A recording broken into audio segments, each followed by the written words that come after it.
नमस्कार। कार्यक्रम शिक्षालयमा स्वागत छ। म माधव भुसाल। शिक्षालयमा शिक्षासँग सम्बद्ध विषयका बारेमा हामीले उठान गर्छौं। उठान गर्दै आएका विषयवस्तुहरू विद्यालय तहका पनि रहन्छन्, विश्वविद्यालय तहका पनि रहन्छन्, अर्थात् समग्र देशको शैक्षिक परिस्थितिलाई हामीले नजिकबाट नियाल्छौं र ती गतिविधिहरू के कस्ता रहेका छन् त, कति अर्थपूर्ण छन् अथवा सतहमा रहेका छन् र कति सुसूचित गराउन सकिरहेका छन्। हामीले वैदेशिक क्षेत्रबाट नेपालको शैक्षिक प्रणालीलाई नियाल्दाखेरि पनि हामी कुन धरातलमा उभिएका छौं, यो धरातलीय स्वरूपका आधारमा पनि हामी कहाँ छौं, कसरी उभिएका छौं। शिक्षाका क्षेत्रमा हामी नाराका रूपमा अगाडि छौं अथवा सिद्धान्तका रूपमा अगाडि छौं, पाठ्यक्रम अथवा करिकुलमसँग सम्बद्ध विषयका बारेमा अगाडि छौं या व्यावहारिक धरातलमा अगाडि छौं त, अर्थात् किन विद्यार्थीहरू विदेशी भूमिमा पलायन भइरहेका छन् त। यी विविध विषय साथसाथै हामीले विश्वविद्यालयमा भएका गतिविधिहरू, विशेषतः विद्यावारिधिका गतिविधिहरू र विभिन्न किसिमका सङ्घ सङ्गठनले खेल्ने गरेका त्यहाँका गतिविधिहरू जसले शिक्षा क्षेत्रलाई स्वस्थ बनाएको छ अथवा अस्वस्थतातर्फ धकेलिरहेको छ त, आज यसै विषयसँग सम्बद्ध रहन्छौँ। लामो समयदेखि शिक्षा क्षेत्रसँग सम्बद्ध रहनुहुने नेपाल संस्कृत विश्वविद्यालय अन्तर्गत वाल्मीकि संस्कृत विद्यापीठमा अध्यापन गर्नुहुने विशिष्ट व्यक्तित्व, जो प्राज्ञिक व्यक्तित्व रहनु भएको छ, नजिकबाट विश्वविद्यालयका गतिविधिलाई उहाँले नियाल्नुहुन्छ। विष्णु पन्थी हामी माझ हुनुहुन्छ, उहाँलाई स्वागत गरौँ। नमस्कार। धन्यवाद।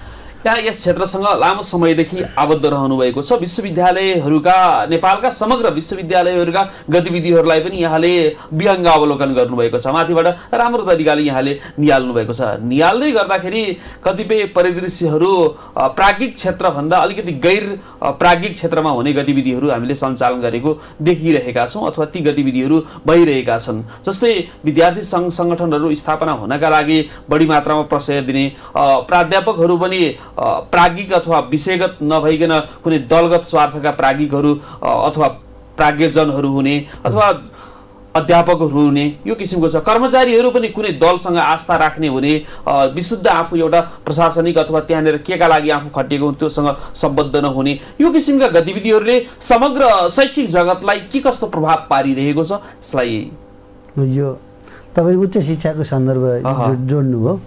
के छ भने तलको विद्यालय तह, प्राथमिक तहको शिक्षाको सन्दर्भमा तीनटा शक्ति, विद्यार्थी शक्ति, अभिभावक र चाहिँ शिक्षक, तीनटा शक्ति त्रियोग भन्छ नि, तीनटाको चाहिँ नि सहभागिता, पार्टिसिपेसनमा शिक्षा अगाडि बढ्छ।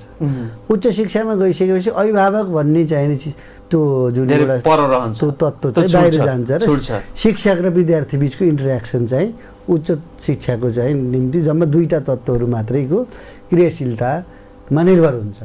र तपाईँले उठाएको कुरा चाहिँ प्राध्यापक वर्ग र विद्यार्थी वर्गको कुरा र कर्मचारी वर्ग भनेको त्यो कस्तो भन्दाखेरि त्यो शिक्षा पठन पाठनको सन्दर्भमा, अनुसन्धानको सन्दर्भमा सहयोग गर्ने एउटा सहयोगी तत्त्व मात्रै हो।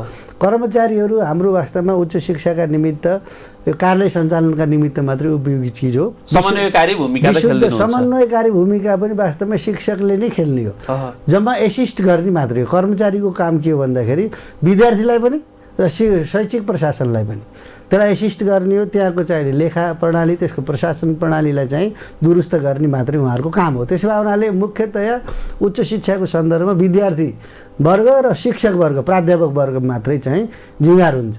र नेपालको सन्दर्भमा अहिले तपाईँले जोड्नु भएको थियो, विशेष गरेर चाहिँ परम्परागत हिसाबले अथवा प्रचलित पुराना विश्वविद्यालय, तुरुन विश्वविद्यालय, संस्कृत विश्वविद्यालयदेखि लिएर काठमाडौँ युनिभर्सिटीमा पनि अरू कुराहरू, राजनीतिक तरङ्गहरू आए।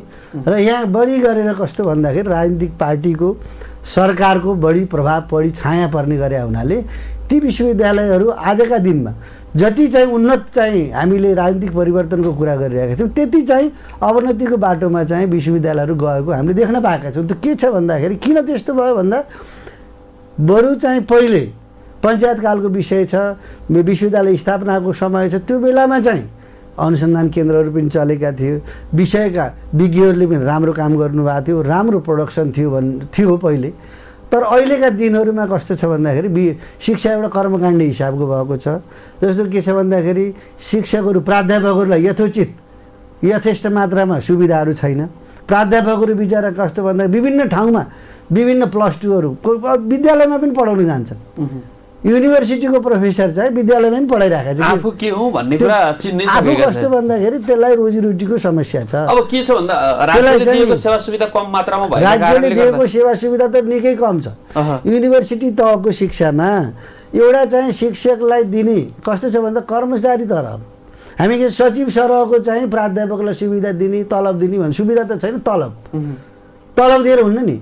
सचिव सरह र चाहिँ नि प्राध्यापक सरह भनेको धेरै फरक हो। त्यो गुरु हो, उसलाई कुनै पनि किसिमको तकलिफ हुनुहुन्न, उसलाई कुनै पनि किसिमको समस्या हो शिक्षा प्रदान गर्ने सन्दर्भमा अनुसन्धान गर्ने सन्दर्भमा उसलाई फेसिलिटी दिने कुरामा चाहिँ यही काठमाडौँ युनिभर्सिटीमा पनि धेरै माथिल्लो रेन्जमा सुविधाहरू छ।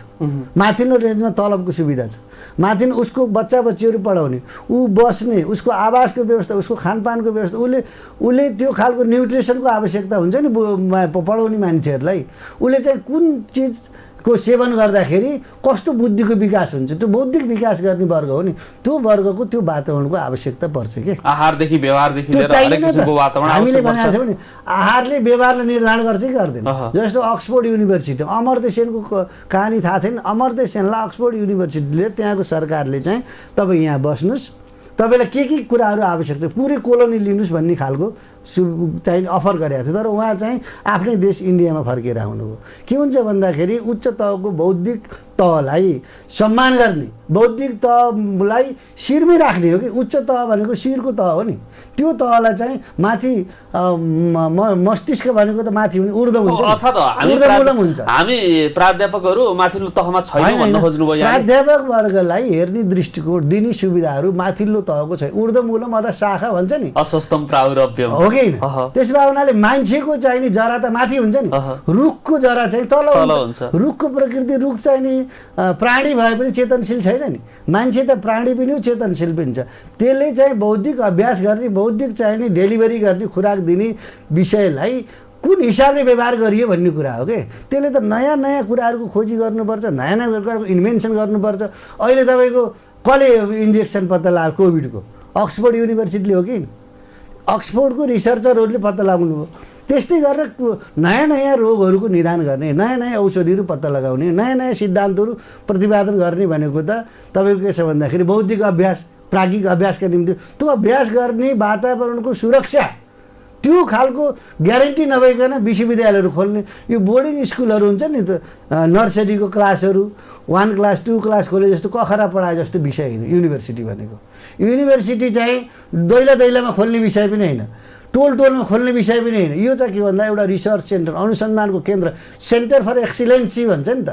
यो चाहिँ नि बौद्धिक चाहिँ नि खुराक प्राप्त गर्छ, त्यहाँबाट निश्रित हुन्छन् विभिन्न ठाउँमा चाहिँ एउटा विश्वविद्यालय, एउटा मस्तिष्कबाट हाम्रा अनेक अङ्गहरूमा चाहिँ जसरी पावर चाहिँ निश्रित हुन्छ, जसरी चेतना विस्तारित हुन्छ, त्यस्तै खालको त्यो सेन्टर हो कि युनिभर्सिटीहरू। त्यो युनिभर्सिटीहरूलाई कस्तो गरायो भन्दाखेरि एउटा कर्मकाण्डी झारा टार्ने हिसाबको विद्यार्थी आएको छ, कर्मचारी आएको छ, टिचर आएको छ, यत्तिकै गएको छ कि 20 वर्ष पुरानो नोटहरू पढाइयो भन्ने चलन छ कि छैन? हामी अहिले पनि त्यो कुराहरू भन्छन् नि।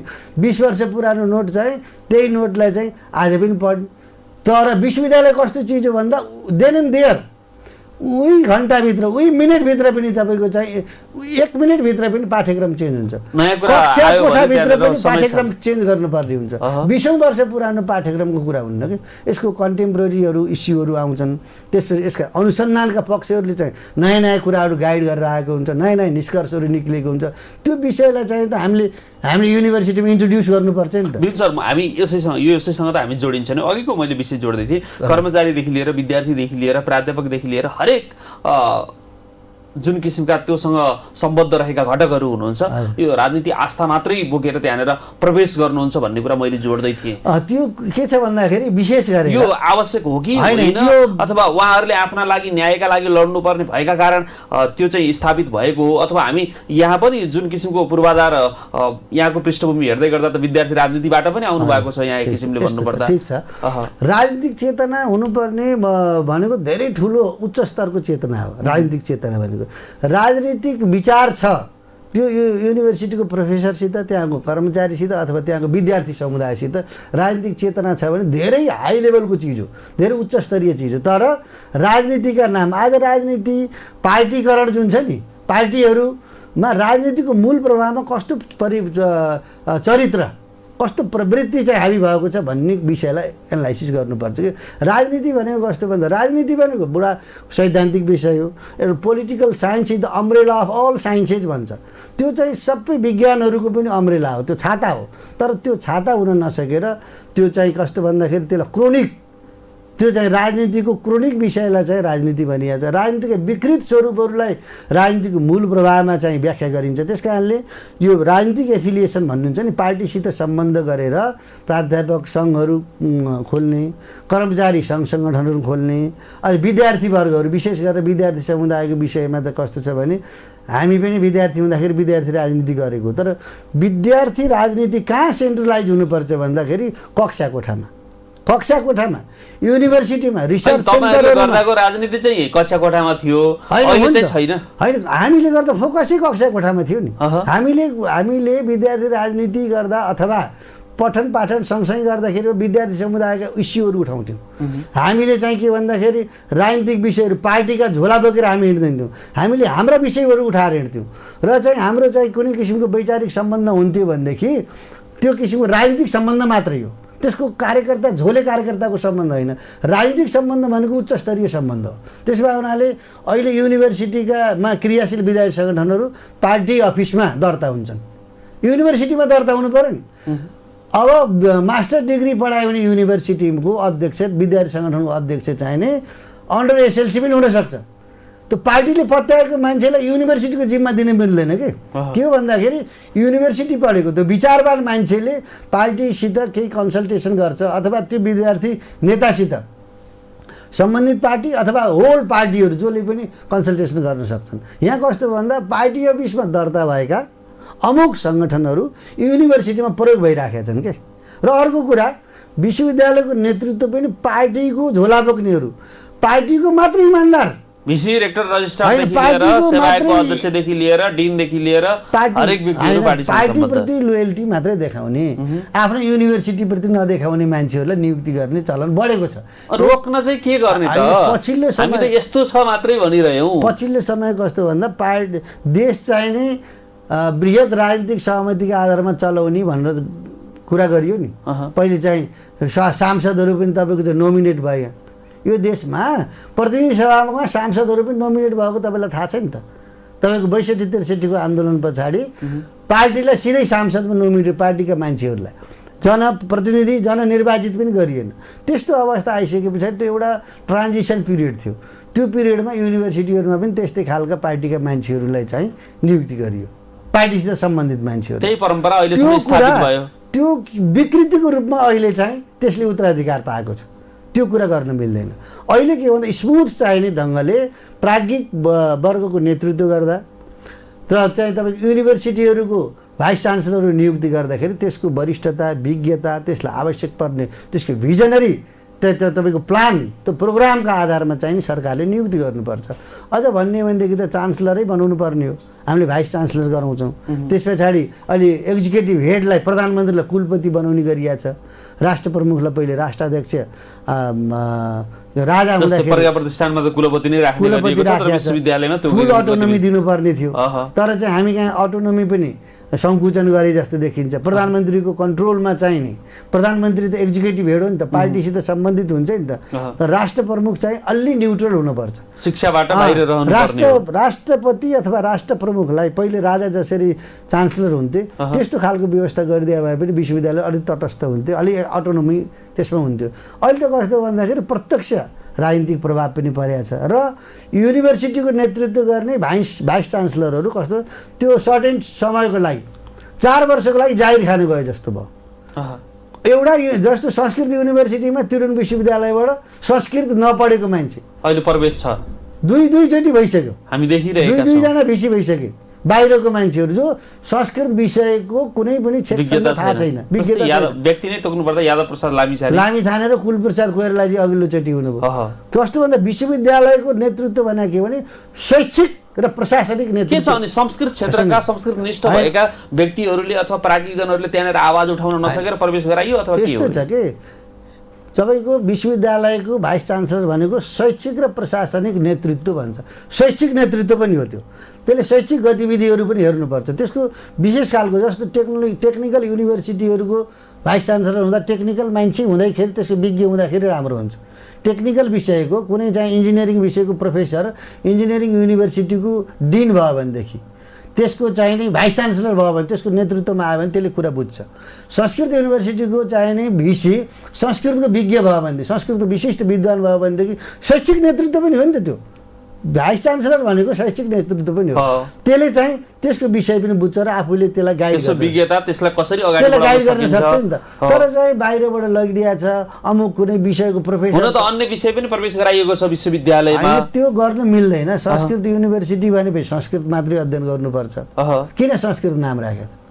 संस्कृत विषयलाई सपोर्ट मूलधारमा संस्कृत सपोर्टका रूपमा अन्य होइन, सपोर्टको होइन, अहिले मूलधारको रूपमा अरू बनाइदिइसकेको छ। संस्कृतलाई छायामा पार्ने कोसिस भएको छ। किन भन्दाखेरि नाम चाहिँ संस्कृतको छ, काम चाहिँ संस्कृतेतर भइराखेको छ। तर त्यही भए हुनाले यसको समस्याहरू आएको छ। संस्कृत युनिभर्सिटी भनेपछि अरू केही ल्याङ्ग्वेजहरू, अब तपाईँको अङ्ग्रेजीको भाषाको कुरा आयो, त्यसपछि कुनै शास्त्रहरू आउँछन्, भूगोलहरू आउँछ, राजनीति शास्त्रको विषय आउँछ भनेदेखि पनि प्राच्य विधासित सम्बन्धित बनाएर त्यसलाई जोडेर चाहिँ मात्रै अध्ययन गर्नु। न्यायशास्त्रदेखि लिएर हरेक कुरालाई जोड्न सकिन्छ। त्यसलाई चाहिँ के भन्दाखेरि त्यसलाई छुट्टै विधाको रूपमा डेभलप गर्नु मिल्दैन। किन भन्दाखेरि नामै संस्कृत युनिभर्सिटी।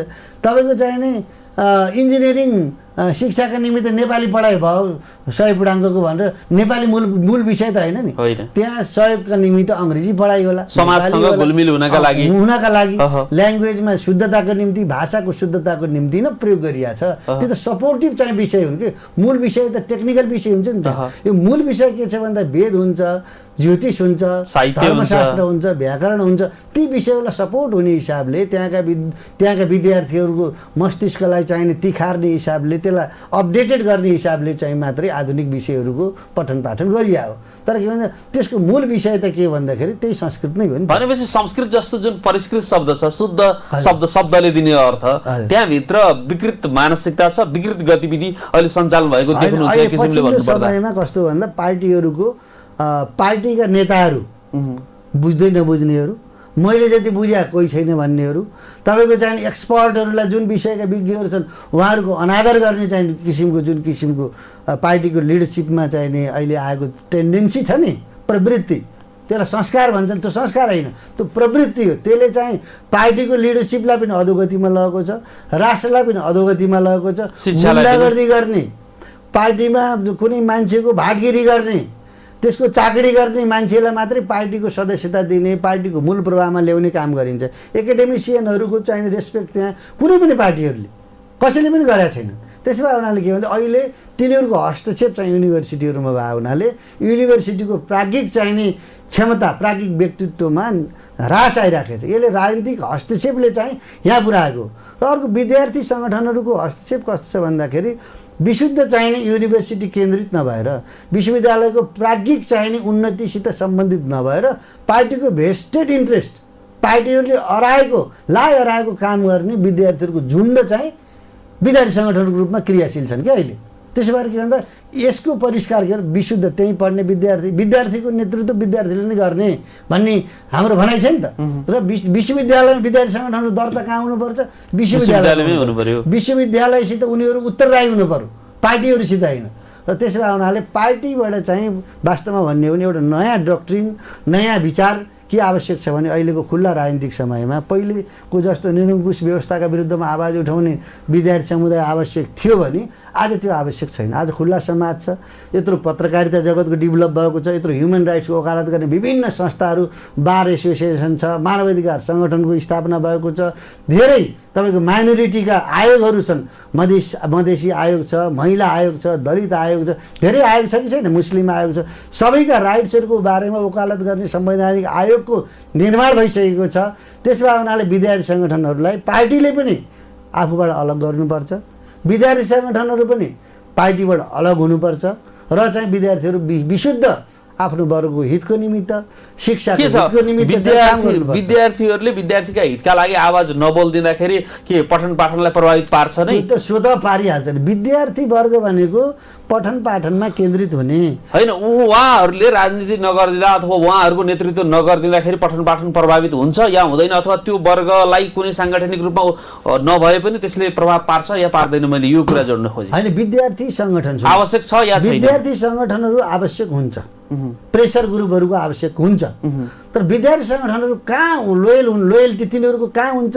लोयल्टी कहाँ हुनुपर्छ भन्दा तिनीहरूको जवाफदेही कहाँ हुनुपर्छ भन्दा शिक्षालयमा जवाफदेही हुनु पर्यो कि पार्टीप्रति जवाब। हाम्रो स्कुलिङ त भएन त यहाँनिर। त्यही त अहिले के यसको रिडिफाइन गर्नुपर्ने, विद्यार्थी सङ्गठनको भूमिकालाई, विद्यार्थी सङ्गठनको एफिलिएसनलाई कम्प्लिटली रिडिफाइन गर्नुपर्छ कि पुनर्परिभाषित गर्नुपर्ने आजको आवश्यक। किन भन्दा समय खुल्ला समाजको निर्माण भयो, खुल्ला राजनीतिक व्यवस्था आइसके पछाडि हिजोको जस्तो चाहिने मानसिकता बोकेर विद्यार्थी सङ्गठनहरू सञ्चालन गर्नु। यही कुरा प्राध्यापकमा पनि त लागू होला। प्राध्यापक पनि त्यही हो। प्राध्यापकहरू पनि कस्तो कसरी मूल्याङ्कन गर्नुहुन्छ प्राध्यापकहरूको गतिविधिलाई? प्राध्यापकहरू विशुद्ध प्राज्ञिक हुने, विशुद्ध तटस्थ हुने, आफ्नो विचारहरू, राजनीतिक विचार प्राध्यापकले राख्नुपर्छ। राखेन भनेदेखि राजनीति डिरेल हुन्छ, राजनीति अर्को दिशामा बढिन्छ। राजनीतिक विचार प्राध्यापकले, राजनीति शास्त्रको प्रोफेसरले राजनीतिक विचार राखेन भने कसले राख्छ? त्यसो भए हुनाले प्रोफेसरहरूले, रिसर्चरहरूले समाजको बारेमा, समाजशास्त्रको प्रोफेसरले समाजको डेभलपमेन्टको बारेमा विचार राखेन भने कसले राख्छ? इन्जिनियरिङको प्रोफेसरले इन्जिनियरिङ डेभलपमेन्टको बारेमा विचार राखेन भने कसले राख्छ? त्यस कारणले राजनीतिक विचारहरू प्रोफेसरहरू, एकाडेमिसियनहरूले राख्नै पर्छ, नत्र चाहिँ समाज बिग्रिन्छ। त्यो कुण्ठित गर्ने जुन किसिमको मानसिकता, त्यो प्रपञ्च छ नि, त्यो खराब कुरा हो। त्यसलाई उन्मुक्ति दिनुपर्छ, त्यसलाई स्वतन्त्रता दिनुपर्छ। त्यही हो प्राज्ञिक स्वतन्त्रता भनेको। युनिभर्सिटीको अटोनोमी भनेको पनि त्यही हो। त्यसो भए हुनाले तर पार्टीको सङ्कुचनमा, पार्टीको घेराभित्र बसेर पार्टीका भेस्टेड इन्ट्रेस्टहरू, जो पार्टीका गतिविधिहरू, कतिपय पार्टीका गतिविधि, कतिपय राजनीतिक व्यक्तिका गतिविधिहरू समाजको अनुकूल छैनन्, करप्टेड छन्, समाज विरोधी छन्, यो समाजमा रहेका सम्पूर्ण जनशक्तिलाई चाहिँ यहाँ नराख्ने प्रकारका छन्, त्यो गतिविधिलाई चेक गर्नका निमित्त प्राज्ञिक मान्छेहरू स्वतन्त्र हुनुपर्छ, राजनीतिलाई चेक गर्नुपर्छ। एकचोटि चाहिँ केदार भक्त माथेमा भने त्रिभुवन विश्वविद्यालयको भाइस चान्सलर हुनुहुन्थ्यो। उहाँ चाहिँ कङ्ग्रेसको गभर्मेन्टको बेलामा भिसी नियुक्ति हुनुभएको थियो। उहाँलाई चाहिँ एकचोटि पत्रकारले चाहिँ नेपाली काङ्ग्रेसको भिसी भनेर लेखिदिएपछि उहाँले अर्को दिनै पत्रकारहरूलाई बोलाएर म नेपाली कङ्ग्रेसको भिसी होइन, म विश्वविद्यालयको भाइस चान्सलर हो, यो करेक्सन गर्नुहोस् भन्नुभएको थियो उहाँले। त्यस्तो डिग्निटी भएको मान्छे हुनु पऱ्यो कि यहाँ फलानु पार्टीको प्राध्यापक, फलानु पार्टीको भिसी भनिदियो भने उनीहरू छाती फुलाएर बस्छ, गर्व गर्छ, मलाई सेभ गर्ने चाहिँ कोही रहेछ, म त फलानु पार्टीको भन्छ। म विशुद्ध युनिभर्सिटीको प्रोफेसर हुँ, म फलानु विषयको प्रोफेसर हुँ भनेर गौरव गर्दैन। ऊ के छ भने पार्टीको झोले हुँदाखेरि, पार्टी अफिसमा पुग्दाखेरि उसको शिर ठाडो हुन्छ, युनिभर्सिटीमा जाँदाखेरि शिर निहुरिन्छ। यस्तो प्रोफेसर भइसके पछाडि शिक्षाको गति कस्तो हुन्छ? त्यसो भएर पार्टीको एफिलिएसनमा प्राध्यापक वर्ग पनि लाग्नु। मैले यहाँलाई जोड्न खोजेँ, पार्टीको कुराबाट त टाढा रहनुपर्छ, सबै कुरा त्यसैलाई मात्रै अँगालेर अगाडि बढ्ने होइन, विचारधारा आस्थावान हुनुपर्छ। अब प्राध्यापकहरू आफ्नो विषयको धर्मप्रति कतिको निष्ठावान हुनुहुन्छ? होइन, प्राध्यापकहरू यस्तो छ, हेर्नुहोस्, साधन स्रोत, विषय विज्ञता र आफ्नो यस्तो सुन्नु, नेपालमा अथवा सन्दर्भ यहीँ नजिकैको भारतमा हेर्नुहोस्, प्राध्यापकहरूको मर्यादा, प्राध्यापकहरूको सेवा सुविधा हेर्नुहोस्, होइन, शिक्षकहरूको मर्यादा हेर्नु, र हाम्रो देशमा शिक्षकहरूप्रति गरिने व्यवहार, शिक्षकहरूले पाउने सेवा सुविधा र उनीहरूको डिग्निटीको प्रश्न जुन छ, त्यो प्रश्नले धेरै कुरा निर्धारण गर्छ। र प्राध्यापकहरू पनि कस्तो भन्दाखेरि प्राध्यापकलाई पनि चाकडीमा ल्याउने, प्राध्यापक वरिपरि घुमाउन खोज्ने राजनीतिक नेतृत्वले गर्दाखेरि के भन्दा राजनीतिक नेतृत्वले त्यो चाहिँ एक किसिमको नियुक्तिमा राजनीतिक नियुक्ति जस्तै भयो, यो एकाडेमिक नियुक्तिलाई राजनीतिक नियुक्ति जस्तो बनाइदिएर चाहिँ दिग्भ्रमित गर्ने जुन काम भएको छ प्राध्यापक वर्गको पनि। त्यसपछि प्राध्यापक सेलेक्सन हुँदै गर्दा त्यसको पछि लाग्नु पनि प्राध्यापक वर्गहरूको त्रुटि छ, र राजनीतिक हस्तक्षेप गर्न खोज्ने कुत्सित मनसाय राख्नु पनि राजनीतिक पार्टीहरूको चाहिने त्यहाँ पनि दोष छ। त्यसो भए हुनाले प्राध्यापक पनि इन्डिपेन्डेन्ट हुनु पर्यो। राजनीतिक दलहरू पनि के भन्दा देश सञ्चालन गर्ने हिसाबमा त्यस्तो राजनीतिक चेतना बोकेको त्यो विचारवान, विशिष्ट विचार, सिद्धान्तनिष्ठ मानिसहरूको चाहिने समूह हुनु पर्यो। राजनीतिक समूह भनेको त कस्तो भन्दाखेरि प्रयोग गर्ने, युज एन्ड थ्रो गर्नेहरू विद्यार्थीलाई पनि प्रयोग गरेको छ, प्राध्यापकलाई पनि प्रयोग गरिरहेको छ, कर्मचारीलाई पनि प्रयोग गरेको छ। निजामती कर्मचारीहरूमा ट्रेड युनियनहरू खडा गरेको छ। अब गर्दा गर्दा यिनीहरूले पुलिस र आर्मी मात्रै त्यो चाहिने पार्टी वैचारिक सङ्गठन खोल्न बाँकी छ, अरू जताततै खोलिसक्यो। त्यसो भएर के भने यी सबै कुराहरू वैचारिक चाहिने एफिलिएसन जुन छ नि, क्रोनिक एफिलिएसन, त्यसलाई कम्प्लिटली बन्द गर्नुपर्छ। विचार के हुन्छ भन्दाखेरि जो शैक्षिक समुदाय छ, जो चाहिँ प्राज्ञिक र बौद्धिक समुदाय, त्यसको विचार चाहिँ ग्रहणयोग्य हुनु पऱ्यो नि। त्यसको विचार के हुन्छ भन्दाखेरि बियोन्ड तपाईँको चाहिने आग्रह, के आग्रहभन्दा माथि हुनुपर्छ, पूर्वाग्रह रहित हुनु पर्यो, तटस्थ हुनुपर्छ, प्राज्ञिक हुनुपर्छ, दूरगामी हुनुपर्छ। त्यसले बोलेको कुराले 200 वर्ष पछाडिको विषयमा प्रभाव पार्नु पर्छ। भनेपछि एउटा पवित्र र उदात्त हृदय र क्षेत्रमा म छु भन्ने कुरा त्यसभित्र हुनुपर्छ। त्यसभित्र त्यो बोध हुनु पर्यो के। त्यो युनिभर्सिटीको प्राध्यापक भन्ने कुरो धेरै हाई लेभलको विषय भन्ने कुराको उसलाई पनि अनुभूति हुनु पर्यो। अहिले के छ भन्दाखेरि युनिभर्सिटीको प्रोफेसर भने केही चिज होइन, तलब पनि छैन, सुविधा पनि छैन भने यहाँ उहाँ परेर निन्याउरो हुनु पर्दैन। एउटा शिर उच्च गरेर एउटा स्वाभिमानका साथ चाहिने हामीहरू बस्नुपर्छ। र नेपालको सन्दर्भ के छ, धेरै कुराहरू अहिले रिलेट भइराखेको छ।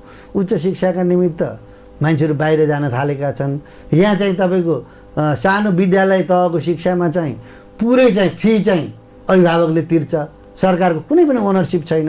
संविधानमा निःशुल्क शिक्षा लेखिदिएको छ, फन्डामेन्टल राइट्सको रूपमा शिक्षा भनेर राखेको छ, तर राज्यले कुनै पनि दायित्व वहन नगरे हुनाले ठुलो ठुलो खालको विकृतिहरू, ठुलो खालको निराशा, ठुलो खालको चाहिने तपाईँको भयावह स्थितिको सिर्जना भएको छ।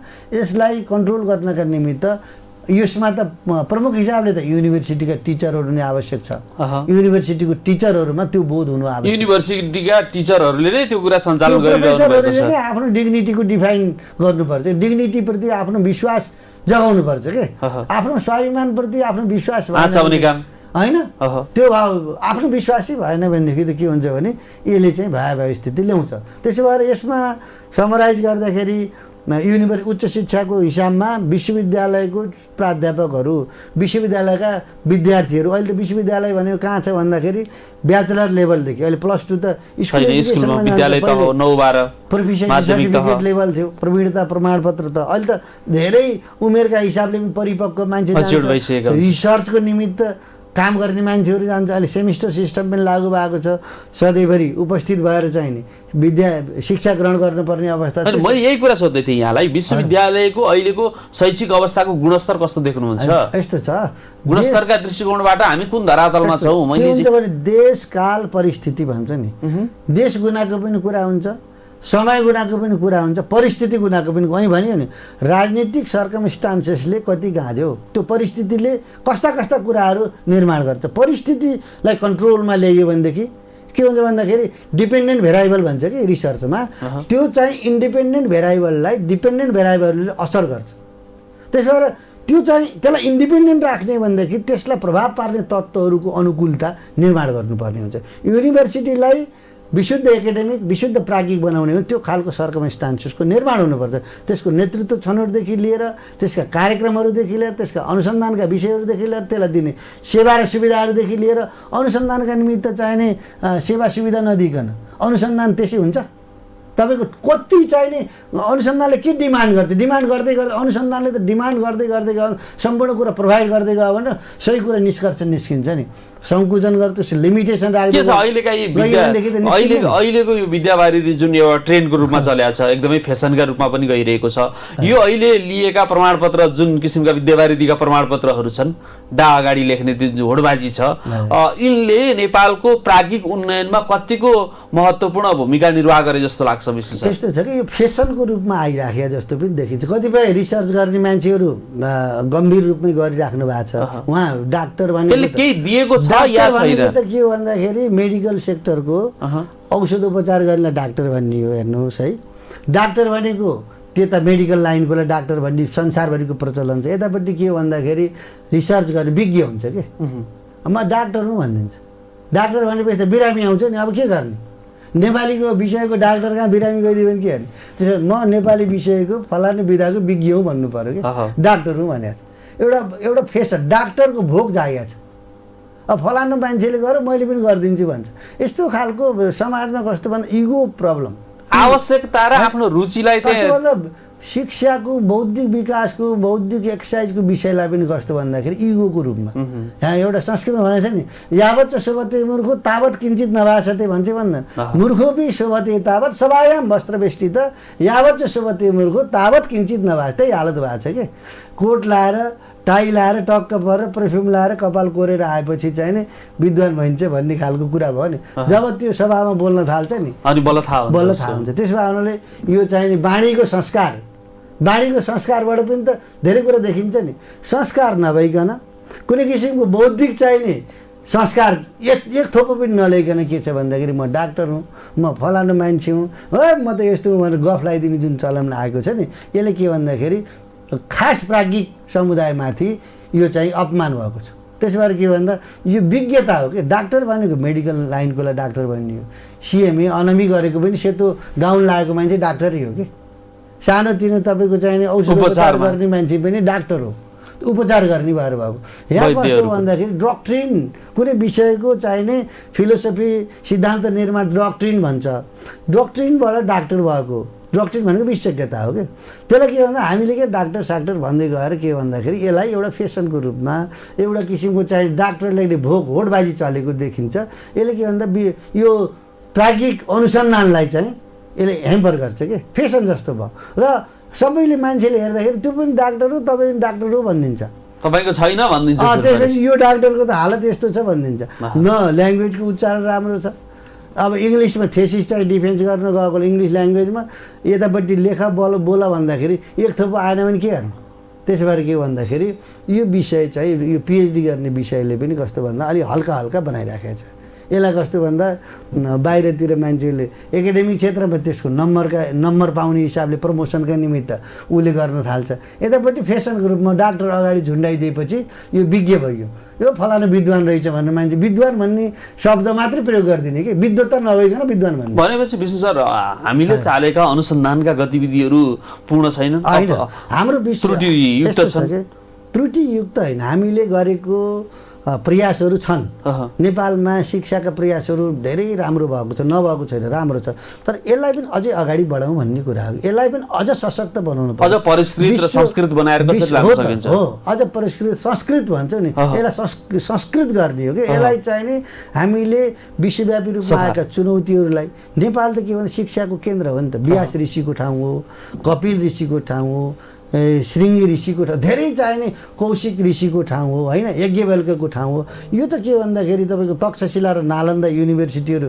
यहाँ पहिलेको चाहिने यो यही हाम्रो यो भूखण्डमा भएका युनिभर्सिटीहरू हुन् चाणक्यको यहीँ जन्म भएको हो त्यस्ता विचारकहरू भएको यो चाहिने ठाउँ हो यो के भन्दा बौद्धिक चाहिने एक्सर्साइज गर्ने यो ध्रुव हो यो ध्रुव त्यस्तो ध्रुव त्यसो हुनाले यसको चाहिनेलाई यसलाई अझ हामीले अगाडि बढाउँ यहाँका मानिसहरू संसारभरि शिक्षा प्रदान गर्न जाउन् संसारका मान्छेलाई शिक्षित गर्न जाउँ एतत् देश प्रसूतस्य सकाशात् अग्रजन्मन स्वंसम चरित्रम शिक्षेरन पृथिव्याम सर्वमानव भनेको छ नि मनुले त्यो के भन्दाखेरि यहाँका मानिसहरू यो भूमिमा जन्मेका मानिसहरू जसको स्वतः जन्मजात चाहिने त्यसको चाहिने बौद्धिक क्षमता त्यसको संस्कार आउँछ नि जिन त्यस्तो खालको छ त्यो मानिसहरूमा अझ परिष्कार आओस् अझ संसारलाई चाहिँ शिक्षित गराउन सकुन् आलोकित गराउन सकुन् अब तपाईँको संसारलाई चाहिँ नि centre for excellence all over the world भनेर आउन सकोस् हामी संस्कृत युनिभर्सिटीको त्रिभुवन विश्वविद्यालयको स्थापना गर्दाखेरिको उद्देश्यहरू थाहा छ नि संसारको संस्कृतको अनुसन्धान गर्ने स्थलो बनाउने भनेर हामीले स्थापनाको उद्देश्य राख्छौँ तर हामीले के गर्छौँ त्यो अनुसन्धानको थलो बनाउने ठाउँमा हामी नै पलायन भएर कतिपय मान्छेहरू सामान्य काम गर्न गइरहेका छ प्रोफेसरहरू कर्मकाण्ड गर्न गएको छ मन्दिरको पुजारी भएर गएको छ कतिपय मान्छेहरू त्रिभुवन युनिभर्सिटीका मान्छेहरू झाडु लाउन पुग्या होला त्यसो भएर के भन्दाखेरि यो चाहिने अनुसन्धानको केन्द्र बनाऊ भनेर हामीले एउटा आचार संहिता बनाऊ जे उद्देश्य राखेर यो हामीले यो चाहिँ युनिभर्सिटीहरू खडा गरेको हो नि त्यसमा दत्तचित्त लाएर यसमा काम गर्नुपर्छ काम गर्नुको मतलब त्यहाँका मान्छेलाई कर्मचारीलाई शिक्षकलाई विद्यार्थीलाई मात्रै आरोपित गर्न मिल्दैन सर अर्को कुरा मैले जोडे यहाँ नेपाल संस्कृत विश्वविद्यालयसँग पनि सम्बद्ध रहनु भएको छ त्यहाँको प्राध्यापकको रूपमा पनि रहनुहुन्छ विशेष गरेर त्यहाँ भित्रका गतिविधिहरूलाई नजिकबाट निहाल्नु भएको छ। संस्कृतलाई अझ बढी हामीले समय सापेक्ष बनाउन सकिरहेका छैनौँ। पश्चिमाहरूले संस्कृतको महत्त्वपूर्ण गुदी पहिचान गरेर अहिले यहाँ नेपालमा आएर समेत त्यसका बारेमा उनीहरूले चेतना छरिरहेको अवस्था रहेको छ। तर हामीले हामीभित्र रहेको संस्कृतलाई अझ बुझ्न सकिरहेका छैनौँ। हरेक किसिमका गतिविधिहरूमा यसलाई जोड्न सकिरहेका छैनौँ। पठन पाठनका गतिविधिहरूमा संलग्न गर्न सकिरहेका छैनौँ। यो पुरातनवादी अथवा परम्परागत सोच हो भन्ने धारणा अझै हामीभित्र रहेको छ। यसले हाम्रो समाजलाई, शैक्षिक जगतलाई कता धकेल्छ होला? होइन, यो ठिक हो। संस्कृत विश्वविद्यालयको स्थापना 43 सालमा भयो, 2043 सालमा भयो। त्यसको उद्देश्य एकदमै सुरुवातको चरणमा विश्वविद्यालय सँगसँगै थियो। संसारको अनुसन्धान, संस्कृत शिक्षाको अनुसन्धानको केन्द्र बनाउने भनेर हामीले जुन उद्देश्यका साथ स्थापना गऱ्यौँ नि, पछिल्ला समय मैले भने 2टा कार्यकाल हेर्नुहोस्। एउटा सामान्य उदाहरण एउटा दृष्टान्तको रूपमा विश्वविद्यालयको नेतृत्व कस्तो हो भन्दाखेरि संस्कृतभन्दा बाहिरका मान्छेहरूलाई ल्याएर बनाइयो। सरकारले एपोइन्ट गर्छ भाइस चान्सलर त, त्यसपछि उसले चाहिँ के भन्छ त्यो कार्यकाल पुरा गर्छ अनि जान्छ, आफ्नो चाहिँ कार्यकाल पुरा गर्छ, जागिर खान्छ, जान्छ। त्यो समयमा त्यो टेनर्समा संसारमा के चुनौतीहरू आए, संस्कृत शिक्षाको उन्नतिका निम्ति के काम गर्नुपर्छ भन्ने कुरोको त्यसको दिमागमा हुन्न। त्यसमा उनीहरूले के भन्दाखेरि यो विश्वविद्यालय स्थापनाको उद्देश्य मुताबिक यसको लिडरसिपले चाहिँ त्यसका लागि हामीले खबरदारी गर्न सक्दैनौँ। यो त के भन्दा मैले देशकाल परिस्थिति भने परिस्थितिजन्य समस्याहरू सिर्जना भइसक्यो, खबरदारी चाहिँ गर्न नसकेको अवस्था छ। यहाँका हामी भन्ने हो नि, यसको प्रभाव चाहिँ के भयो भन्दाखेरि यहाँका सङ्घ सङ्गठनहरूमा, यहाँका चाहिँ पेसागत सङ्घ सङ्गठनहरू पनि के भन्दा राजनीतिक प्रभावबाट प्रभावित भए र उनीहरूले सही कुराहरू बोल्न सकेनन्। संस्कृतका मान्छेहरू स्वाभाविक हिसाबले सिधा सज्जन इमान्दार हुन्छन्। उनीहरू के भन्दाखेरि आफ्नो काम चाहिँ खुरुखुरु गरे हुन्छ, बाहिर धेरै हस्तक्षेप गर्न सक्ने उनको क्षमता हुन्न। त्यो इमान्दार ठाउँमा राज्यले, राजनीतिक पार्टीका मान्छेहरूले हस्तक्षेप गरेर यसलाई निस्तेज गर्ने काम, यसको महत्त्वलाई घटाउने काम, यस्तो महत्त्व नबुझेका मान्छेहरूले राज्य सञ्चालन गरे हुनाले यो हालत भएको हो कि यो हालत चाहिँ के भन्दा राज्यको प्रभाव यसमा डाइरेक्ट रहन्छ। किन भन्दाखेरि राज्यको ग्रान्ट आएको हुन्छ, यसमा राज्यले लगानी गरेका छैन। त्यसमा अब हिजो जसले संस्कृतलाई अफवाहका रूपमा लिए, त्यसमा अर्थ छैन भनेर हिँडे, कुनै पनि यसमा वैज्ञानिक तथ्य छैन भने आज तिनैले परिचालन गरेर तिनैको आस्था राख्नेलाई नेतृत्व तहमा पठाइदिएको यथार्थ त पक्कै हो। त्यस्तो खालको अनास्था भएपछि जो मान्छे भित्रैदेखि यो काम गर्छु भन्ने भएन र चाहिँ देखावटी र बनावटी रूपमा मात्रै आयो भनेदेखि त्यसले त काम गर्दैन नि, गर्छ र संस्कृतप्रति झुक्ने व्यक्ति आएको छ कि छैन? मान्छे त कहाँबाट guided, man is conducted by the brain not by the bread भनेको छ नि बिपीले। कस्तो भने ब्रेनमा त्यसले के कल्पना गरेर आएको छ, त्यो कल्पना शक्तिले मात्रै त्यसको गाइड गर्छ कि। यहाँ के छ भने त्यो ब्रेनमा चाहिँ संस्कृतको उत्थान गरौँ, संस्कृतको डेभलप गरौँ, संस्कृतमा नयाँ नयाँ खालको रिसर्च गरौँ, त्यसको वातावरण चाहिँ निर्माण गरौँ भनेर लिडरसिप आएन भनेदेखि त त्यो स्वतः काम हुन सक्दैन के। त्यस भएर अहिले भएको समस्या यही हो र दिनानुदिन चुनौतीपूर्ण, दिनानुदिन समय त एकदमै चुनौतीपूर्ण छ नि, समय एकदमै गतिशील छ नि। अहिलेको समय त एकदम टेक्नोलोजीको जमाना छ, एकदम फास्ट ट्र्याकमा समय बढेको छ र शिक्षा लर्निङको विषय पनि धेरै समय लाग्दैन, छिटो समयमा सिक्न सकिन्छ। यो विषयलाई यो चुनौती प्रविधिले सहयोग पनि गरेको छ नि। यो विषयलाई चुनौती नठानेर निधाएर बसेपछि त के हुन्छ भन्दाखेरि गाह्रो पर्छ। त्यसो भएर के हो, यो संस्कृत विश्वविद्यालयको समस्याहरू, यहाँ संस्कृत विश्वविद्यालय आफ्नै समस्या छन्, अरू युनिभर्सिटीहरू हुने समस्या जसले बौद्ध विश्वविद्यालय यहाँले देख्नुहुन्छ त्यहाँ बुद्धको मात्रै विशेषतासँग, त्यसका खोज अध्ययन व्यापकतासँग नजोडिएर अन्य विषयवस्तुहरू पनि बढी मात्रामा जोडेको पाउँछ। विषयान्तर हुने, त्यसपछि एफिलिएसनका नाममा चाहिँ अनुचित कामहरू गर्ने, अनावश्यक आर्थिक फाइदाहरू जुट्नमा चाहिने लिप्त हुन खोज्ने जुन किसिमको काम भएको छ नि, यसमा फोकस नगरिकन एउटा विषयसित विशिष्ट विश्वविद्यालय भनौँ, बौद्ध विश्वविद्यालय भनेको त बौद्ध दर्शन सम्बन्धी अध्ययन गर्ने, बौद्ध विचारसित अध्ययन गर्ने, नेपालमा बुद्ध जन्मेको देशमा बौद्ध युनिभर्सिटी खडा गरिसकेपछि संसारका मान्छेहरूलाई यहाँ आकर्षित गर्ने, त्यसको खोज अनुसन्धानमा संसारका मान्छेहरू यहाँ लिएर आउने र संसारसित यसको करेस्पोन्ड गर्ने भन्ने विषय हो कि नि। त्यो चाहिँ इन्जिनियरिङ एफिलिएसन दियो, मेडिकल साइन्सको एफिलिएसन दियो, अरू विषयहरू एफिलिएसन दियो, जागिर खाने स्थान एकदमै बनाउने युनिभर्सिटीहरू अहिले मैले भने नि जम्मा चाहिँ जागिर पचाउने खालको मानसिकता भयो भनेदेखि युनिभर्सिटीको उद्देश्य मुताबिक काम। अघि यहाँले जोड्दै हुनुहुन्थ्यो हरेक ठाउँमा यसको आवश्यकता हुँदैन, हरेक टोलमा, हरेक क्षेत्रमा, हरेक जिल्लामा। दिल्ली युनिभर्सिटी कतिवटा एफिलिएसन दिन्छ उसले? जेएनयुको कतिवटा एफिलिएसन छ, बिएचयुको कहाँ छ, कहाँ कलेज छ, एउटै ठाउँमा चाहिँ एकै ठाउँमा विभिन्न डिपार्टमेन्टहरूमा विभिन्न विषयको रिसर्च गरिन्छ। त्यहाँ प्राध्यापक आवास छ, त्यहाँ कर्मचारीको आवास हुन्छ, त्यहाँ विद्यार्थीको आवास हुन्छ, त्यहाँ 24 घन्टा मान्छे काम गरिराखेको हुन्छ। हामी कहाँ त के छ भने एफिलिएसन दिएको छ, अनुचित लाभ लिएको छ, त्यसपछि शिक्षालाई चाहिँ स्क्याटर गरिदिएको छ, त्यसको मर्म अनुसन्धानको चाहिँ जुन मर्म छ त्यसलाई चाहिँ कामै गरेको छैन। त्यो विषयमा कखरा पढाए जस्तो के, कखरा सानो नर्सरीको बच्चादेखि 1 क्लासको बच्चालाई त सानो सन्डे मन्डे ट्युसडे पढाउनु थाले हुन्छ नि, त्यस्तो खालको शिक्षा होइन नि युनिभर्सिटी। त्यो त के भन्दा एउटा समय एउटा विषय आउँछ, त्यही विषयमा खोज गरेर त्यो कुरा पत्ता research oriented centre for excellence भनेको त्यही हो। त्यो चाहिँ रिसर्च सेन्टरहरू भनेको के हो, युनिभर्सिटीहरू हुन् नि त। त्यसो भएर के हो भने युनिभर्सिटीको जुन मर्म छ, जुन उद्देश्य छ, जुन किसिमको त्यो युनिभर्सिटीले गर्नुपर्ने कामको फोकस छ नि, त्यो फोकसमा हामीहरू गएको छैनौँ के। हामी के गर्छौँ भने युनिभर्सिटी खोलेपछि एफिलिएसन दिने। त्यही त अहिले अब 200 जना विद्यार्थी पनि नभएका महर्षि जुन विश्वविद्यालय रहेको छ अहिले, अब त्यहाँका पदाधिकारीदेखि लिएर कर्मचारीदेखि हेर्नुहोस् त्यसमा लगानी कति रहेको छ, विद्यार्थी सङ्ख्या 200 पनि छैन। अन्य विषयवस्तुहरू लिएर अहिले जोडेर त्यसलाई जङ्ग्याउने अथवा ठुलो बनाउने सङ्ख्याको आवश्यकता छैन, त्यो क्वालिटीको आवश्यकता। एउटा युनिभर्सिटीमा थोरै 10-15 जना विद्यार्थी हुन पनि सक्छ। युनिभर्सिटी धेरै ठाउँ फैलिनु पनि पर्दैन, एकै ठाउँ हुन पनि सक्छ। त्यो एकजना मान्छेले एकश्चन्द्रस्तमोहन्ति नचतारा भन्दैन।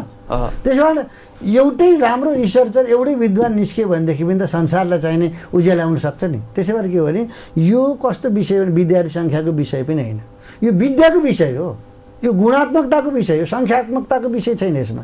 त्यसो गुणात्मक विषय के हो, शिक्षा वास्तविक क्वान्टिटी होइन क्वालिटीको कुरा रह्यो। क्वालिटी नै हो नि, शिक्षा भनेको के हो त? शिक्षा भनेको अनुसन्धान भनेको चेतना भनेको के भन्दाखेरि देखिने धेरैलाई देखाउने चिज होइन नि। यो त के, यसलाई चेतनाले आफै आलोकित गर्ने चिज हो कि, मान्छेले टाउका गर्ने चिज होइन। एउटा टाउकाले पनि धेरै टाउकामा एकैचोटि प्रभाव पार्छ नि त। एउटा इन्सपायरेबल चिजले मान्छेलाई कति प्रभाव पार्छ।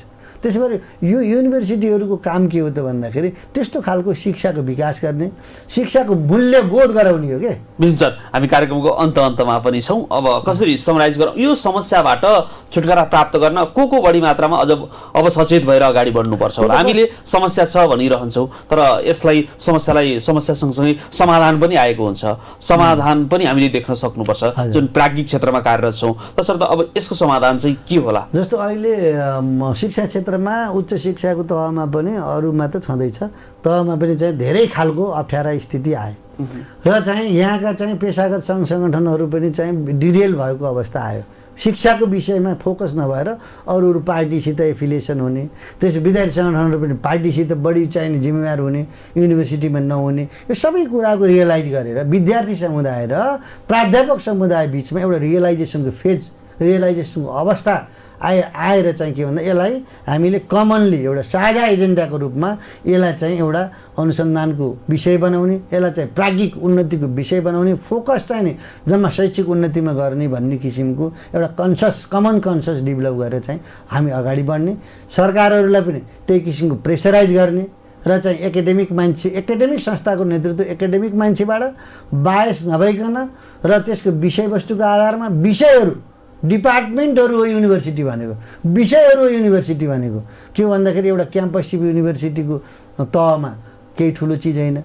डिन पनि के भन्दाखेरि त्यो विषयको लिडरसिप गर्ने मान्छे हो, भाइस चान्सलर पनि त्यही विषयको लिडरसिप गर्ने मान्छे हो, शिक्षा अध्यक्ष पनि त्यही विषयको लिडरसिप गर्ने मान्छे, शिक्षाको लिडरसिप गर्ने मान्छे। त्यसैमा मात्रै फोकस हुनु पर्यो के। यो के भन्दाखेरि मैले भन्न खोजेको त्यो विषय क्षेत्रसित सम्बन्धित भएर चाहिँ हामीले युनिभर्सिटीहरूलाई अनुसन्धानात्मक काममा चाहिँ फोकस गर्ने काम र संसारमा विश्वविद्यालय भने के हो, यो विद्यालय विश्वविद्यालय युनिभर्सिटी के संसार यसको बोर्डरलेस चाहिने व्यापक छ, यो यसको चाहिँ चरित्र हुन्छ के। जस्तो हाम्रो यहाँको सर्टिफिकेट अमेरिकन युनिभर्सिटीले पनि चाहिँ रिकगनाइज गर्छ। अमेरिकन युनिभर्सिटीको सर्टिफिकेट हामीले उहाँको म्याथमेटिक्सको चाहिने मास्टर डिग्रीको स्टुडेन्ट यहाँको म्याथमेटिक्सको मास्टर डिग्रीको युनिभर्सिटीको के अरे डिग्रीको स्टुडेन्टको चाहिँ समान तह हुनुपर्छ कि, त्यो कोर्सको करेस्पोन्डेन्स मिल्नुपर्छ, रिसर्चको तह मिल्नुपर्छ र त्योभन्दा अझ राम्रो खालको रिसर्च गरौँ भनेर चाहिँ हामीले लाग्नुपर्छ कि। त्यो के भन्दा यसको चाहिँ फर्मेट यसको चाहिँ उनीहरू चाहिँ अगाडि बढ्दै जाने। हामी चाहिँ 20 वर्ष पुरानो पाठ्यक्रम लिएर अगाडि बढ्दै गयौँ भनेदेखि त हामी त त्यो युनिभर्सिटीको तहमा युनिभर्सिटीको क्यारेक्टर अनुसार काम गर्न सक्दैनौँ। त्यही भएर हामीले के भन्दा संसार कसरी गएको छ भन्ने विषयलाई यो युनिभर्सिटी के भन्दाखेरि यो विशुद्ध प्राज्ञिक अब एक्सर्साइज गर्ने विषय हो कि यो। हस्, आफ्नो व्यस्त समयका बावजुद बागमती टेलिभिजनको शिक्षालय कार्यक्रमलाई समय दिनुभयो, यसका लागि यहाँलाई विशेष धन्यवाद। ल, तपाईँलाई धन्यवाद, टेलिभिजन परिवारलाई धन्यवाद। शिक्षा महत्त्वपूर्ण पाटो हो, तर शिक्षाका क्षेत्रमा विभिन्न किसिमका समस्याहरू पनि देखिरहेका छन्। समस्या हरेक क्षेत्रमा रहन्छ, तर समस्यालाई समस्याका रूपमा मात्रै नलिएर समस्या सँगसँगै समाधान पनि आएको हुन्छ। विभिन्न तह र तबकामा रहेका व्यक्तित्वहरूले आफूले गर्नुपर्ने धर्म के हो त, विश्वविद्यालयको प्राज्ञिक धर्म के हो, प्राज्ञिक दक्षता कसरी कमाउन सकिन्छ, विद्यार्थीहरूलाई कसरी ज्ञान अनुसन्धान र खोजतर्फ आवृत्त गराउन सकिन्छ अथवा प्रवृत्त गराउन सकिन्छ, विशेषतः विदेश पलायन हुने समस्यालाई रोक्न सकिन्छ, स्वदेशमा आफूलाई रोजगारको वातावरण सिर्जना गराउन सकिन्छ, त्यो कुरामा विशेष गरेर शिक्षाका माथिल्लो तहमा रहेका व्यक्ति मात्र नभएर राज्य पनि सुसज्जित हुनुपर्छ। आफ्नो क्षेत्राधिकार कुन हो त्यो कुरालाई बेलैमा सुसूचित भएर अगाडि बढ्न सक्यौँ भने र शिक्षा जगतलाई राजनीतिबाट बाहिर राखेर अगाडि बढाउन सक्यौँ भने शिक्षाले समग्र राज्यको समुन्नति गर्न सक्छ भन्ने किसिमका धारणा आजको कार्यक्रममा रह्यो। लामो समयदेखि नेपाल संस्कृत विश्वविद्यालयसँग सम्बद्ध रहनुहुने र नेपालका समग्र विश्वविद्यालयको शैक्षिक गतिविधिहरूलाई नजिकबाट निहाल्नुहुने आदरणीय शिक्षाविद विष्णुपन्थी हामीमाझ अतिथिका रूपमा रहनुभयो। आगामी अङ्कमा फरक व्यक्तित्वसहित पक्कै पनि शिक्षालय कार्यक्रम लिएर उपस्थित हुने नै छौँ। तबसम्मका लागि प्राविधिक कक्षका मित्रहरू र म कार्यक्रम प्रस्तुता कार्यक्रमबाट बिदा हुन चाहन्छु। नमस्कार।